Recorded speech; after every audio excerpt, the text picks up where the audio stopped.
Right then, so it's been a couple of weeks I think since I last did the video to say the strip down of the Ford Escort WRC was totally complete.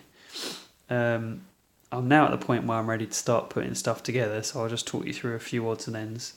A keen-eyed amongst you will notice that there's two lots of chassis here, so when I did the strip down of the original and I gave everything a good wash, it became apparent to me that the part of the chassis here was cracked. So obviously I thought the car had been well used and well loved to a point that chassis was broken. Now it probably could have been glued, probably be alright, but I didn't want to take the risk, and when I put it back together I thought I'd do it right. And the other thing I think I showed you on a previous video, this kind of attachment here has been bent, so I went ahead, got some new chassis parts, ordered them on eBay, they're about 12 quid, there we go, so they're official Tamiya A parts for the TL01 chassis, so got nice new shiny chassis bits to put in. I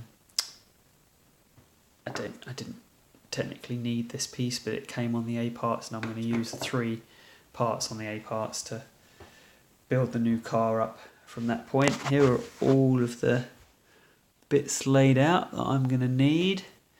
There's the hopped up motor, I think I already showed you.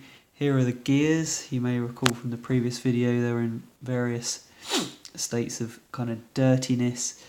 The front gearbox and the rear gearbox, the front was fine, the rear was really dirty, so I used WD-40 on those, and it was an absolute treat to do a proper degreasing job. And then I've cleaned them off with a rag and a toothbrush, so hopefully there's no WD-40 on there, so all that should take grease okay when I have to put it all back together again.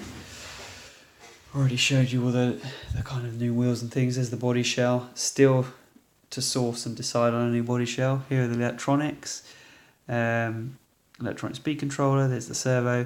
This is the old receiver which I will get rid of, and my plan, if you've seen the previous videos, is to use the receiver from one of these two cars, because they're just velcroed in. So that was kind of all my plan all along with this stuff. And then here are all the screws and nuts and bolts, some of the new parts or the missing parts that I needed to put everything back together. So the next step really is to start building, so I'll do a little video when I've managed to progress with that.